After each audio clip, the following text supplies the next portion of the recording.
안녕하세요, 댄스입니다. 자, 우리가 살고 있는 집에 전세 가격이 1% 오르면 우리의 집값은요 0.65% 오른다고 합니다. 이것은 단순히 추측이나 제 내피설이 아니고요, 국책연구기관의 정밀한 연구 결과입니다. 우리가 매일 마주하는 부동산 뉴스 속에는요 이렇게 보이지 않는 숨은 공식이 숨어져 있습니다. 특히 전세를 끼고 집을 사는 갭 투자 있잖아요. 그것이 1% 증가하면요 집값은 0.179% 상승한다고 합니다. 대체 전세 가격과 집값은 어떤 끈으로 묶여 있길래 서로를 끌어당기는 걸까요?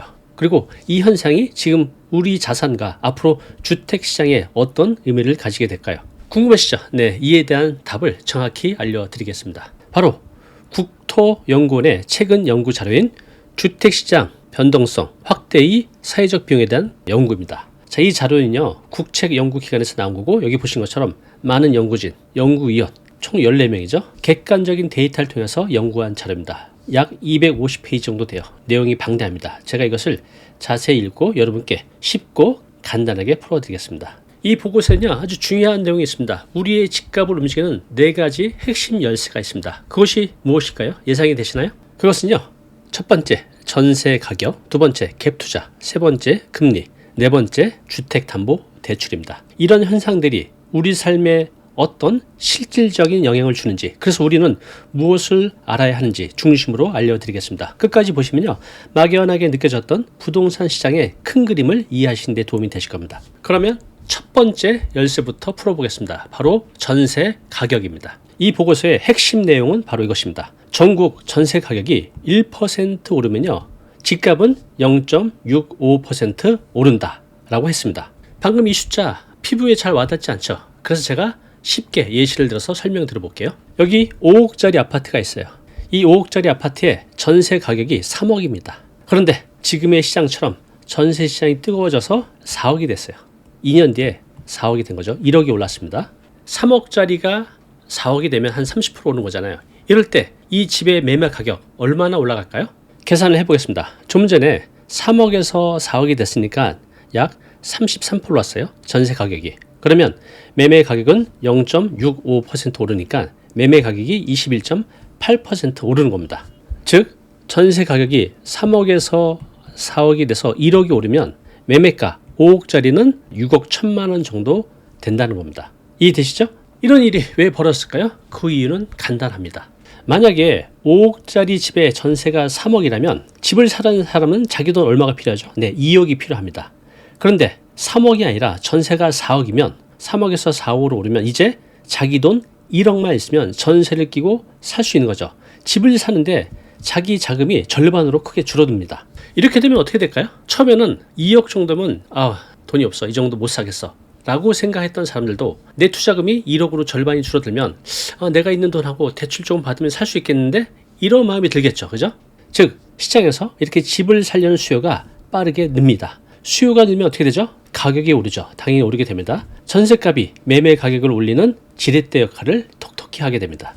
여기서 아주 흥미로운 지점이 있습니다. 이렇게 전세값의 영향은요 서울 수도권보다 지방이 훨씬 더 강하게 나타난다고 합니다. 보고서에 따르면요 전세 가격이 1% 오를 때 지방의 집값은 0.681%, 그에 반면 수도권 전세 1% 오를 때 집값 0.582, 지방이 좀 더 전세 가격에 영향을 많이 받는 것을 알 수 있습니다. 그러면 지방이 왜 전세 가격이 올라갈 때 매매가 상승폭이 더 클까요? 그 이유가 있습니다. 왜냐하면요 상대적으로 집값이 저렴한 지방에서는요 전세가요, 즉 매매가 대비 전세가 비율이 높은 경우가 많기 때문입니다. 자, 5억짜리 집이 아니라 지방에 예를 들어서 3억짜리 집이라고 해볼게요. 그러면 전세금이 조금만 올라가도 어떻게 되죠? 자기 자본 부담이 훨씬 더 크게 줄어드는 효과가 나타납니다. 그만큼 더 적은 돈으로 집을 살 수 있게 되니 지방이 수요에 더 민감하게 작용을 하는 겁니다. 집값을 움직이는 두 번째 변수는요 바로 갭 투자입니다.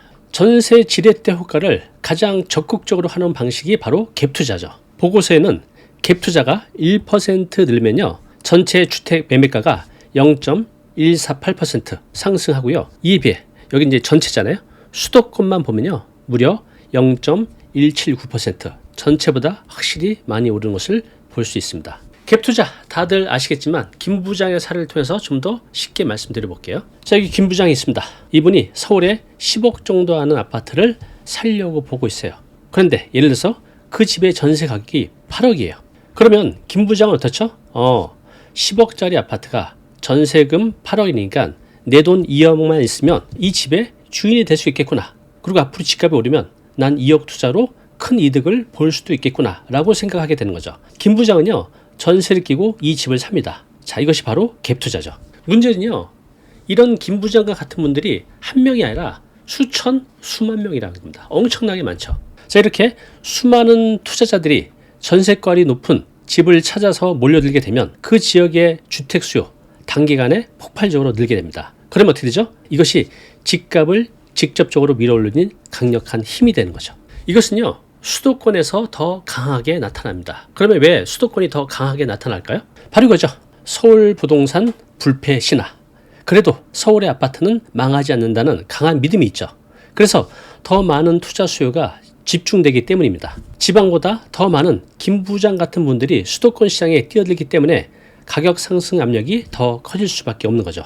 그러면 시청자 여러분도 한번 생각을 해보세요. 만약에 내 손에 여유금 1억 원이 있어요. 괜찮은 지역에 아파트를 살려고 하는데 5억이에요. 거기 전세가 4억입니다. 내 돈 1억으로, 여유금 있는 1억으로 살 수 있습니다. 그럼 어떤 마음이 들까요, 여러분들은?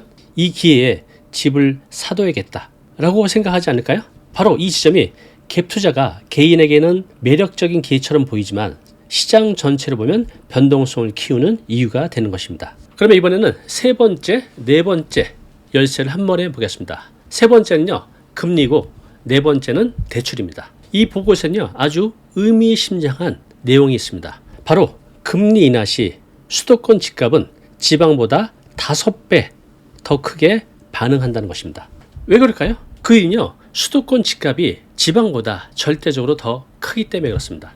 자, 이해를 돕기 위해서 여러분들이 집을 살 때 집 가격의 50%를 대출을 받는다고 생각을 해볼게요. 만약에 10억짜리 집에 대출을 50% 받아요. 그럼 5억이죠. 그럼 이자가 한 300 됩니다. 자, 지방 3억짜리 집에 대출 50% 받으면 1억 5천. 그러면 이자는 월 90만 원. 똑같이 50% 대출을 받지만 서울 집값이 크기 때문에 이자 부담이 크게 차이가 납니다. 즉, 금리가 조금만 내려도요, 수도권에서는 월 상환 부담, 이게 수십만 원씩 줄기 때문에 매수 심리를 훨씬 더 강력하게 자극하는 것입니다. 주택담보대출, 이런 증가가 수도권 집값에만 뚜렷한 영향을 미치는 것도 같은 맥락이죠. 수도권 시장이 그만큼 빚에 의존하고 또 빚의 조건에 민감하다는 뜻입니다. 그런데 중요한 얘기는 지금부터입니다. 들어보세요. 이렇게 전세값, 또 갭투자, 저금리 요 세 가지가 합쳐서 집값을 끌어올리는 시기는 말하자면 잔치날입니다. 무조건 오르죠. 모두가 수익을 기대합니다. 하지만 보고서는요, 이 잔치가 끝난 뒤 우리 사회가 치러야 할 비용에 대해서 경고하고 있습니다. 어쨌든 집값이 오르고 있을 때는요, 신용대출 연체율도 또 경매가 오히려 줄어든다고 합니다. 자산 가치가 오르니까 다들 빚을 갚을 여력이 있다고 느끼는 겁니다. 하지만 통계적으로 보면요, 이렇게 잔치가 끝난 뒤 약 24개월, 즉 2년 정도 뒤에는요, 반전이 생깁니다. 자, 2년 뒤 빚을 감당하지 못하는 분들이 나타나기 시작하고 연체가 시작이 됩니다. 집은 경매로 넘어갑니다. 분양이 안 되는 아파트들도 늘어나죠. 특히 지방 같은 경우는요. 지금 3년 전, 4년 전에 영끌에서 집을 사셨던 분들이 이런 현상이 나타나고 있습니다. 그렇죠?